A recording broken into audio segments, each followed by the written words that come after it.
Aujourd'hui, on fête, si je puis me permettre, on défend la mémoire de Soukaina. Aujourd'hui, il y a un an, cette jeune Marseillaise qui faisait ses devoirs chez elle a été fauchée par une balle de Kalachnikov.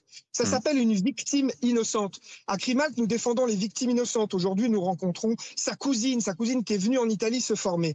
Eh bien, on se dirige vers le profil pour Lilian d'une victime innocente du crime organisé, si ce monsieur avait une arme pour s'en servir toute la semaine pour autre chose.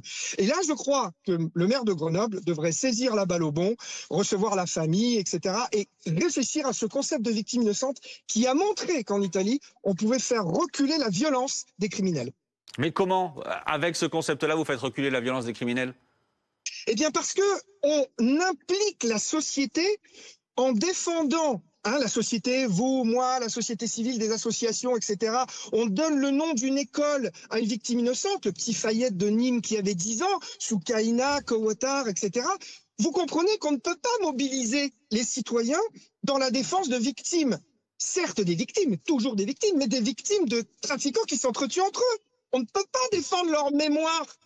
Hmm. Donc, on est obligé d'utiliser le concept de victime innocente, les gens qui n'avaient rien à voir avec le trafic, pour impliquer les citoyens à être plus nombreux, plus forts contre le crime organisé. Et alors, le crime organisé fait plus attention dans l'utilisation d'une violence irrationnelle et sans limite. Vous lancez cet appel-là. On sait que la mère de Soukaina dont vous parlez, qui avait été tuée d'une balle perdue, comme on dit, à Marseille il y a un an, sa mère dit, ben voilà, il y a un an, tout le monde était là pour m'entendre, etc. Elle dit Exactement. aujourd'hui, il n'y a plus rien, on nous a oubliés.